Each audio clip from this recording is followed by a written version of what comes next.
Light लावलं. मस्त अशी चटणी, खोबऱ्याची चटणी केलेली आहे. काय काय घातलंस याच्यात सांग जरा.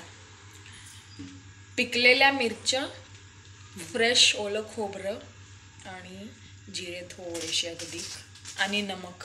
हां, हे सगळं बारीक करून फोडणीला टाकली. बारीक केलं ते. मग सगळं बारीक करून फोडणीमध्ये तेल, मोहरी, कढीपत्ता आणि थोडं हिंग हे गरम होऊ दिलं. गरम झाल्यानंतर गॅस बंद केला आणि मग त्याच्यात चटणी टाकली आणि मिक्स केली. झालं. गरम करायचं नाही खोबरं कधीच, फुटतंय चटणी. म्हणजे नुसतंच 2 मिनटं. नुसतं फोडणी गरम होण्यासाठी गॅस लावायचा. फोडणी गरम झाली गॅस बंद करायचा आणि खोबरं टाकायचं. हे डोशासाठी बॅटर तयार केलेलं आहे. जरा सांगता बॅटरमध्ये काय काय?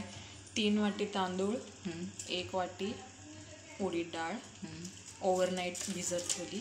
हां, आणि सकाळी उठून त्याचं बॅटर केलेलं आहे. आता गरम गरम डोसे खायला या सगळ्यांनी, नाहीतर झोपा. बाय.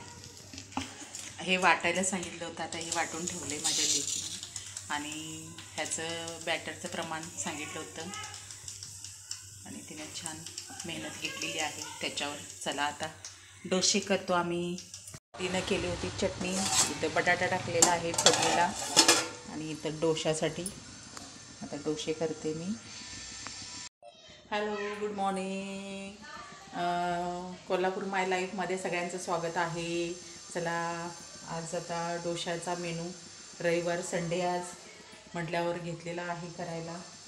आणि चला मग करा एन्जॉय तुम्ही पण. आजचा दिवस रविवार छान मस्तपैकी सगळ्यांना खूप छान जाऊ दे, आनंदी जाऊ दे, तब्येती आणि निरोगी राहा.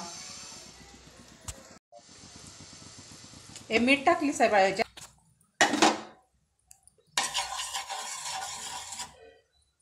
तेल लावून घेत.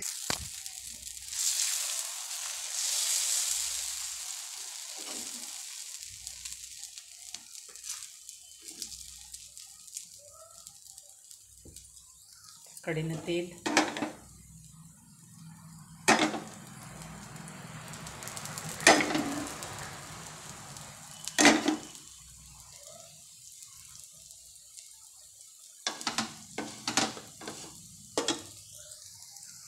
तव्यात प्लॅन फिसकटलेला आहे, चिकटलेला आहे.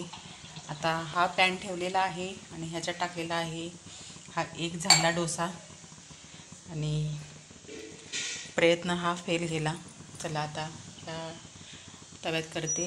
ह्याच्यात जरा मोठे झाले असते ह्या तव्यात म्हणून टाकले होते, पण आता ह्यामध्ये टाकलेले आहेत.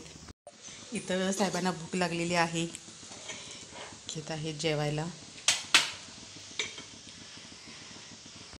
नशीब होत आहेत त्या तव्यात. तर झालेला आहे दुसरा. बहुतेक ह्याच्यात चपाती वगैरे केली असणार त्यामुळेच असं होते कडक.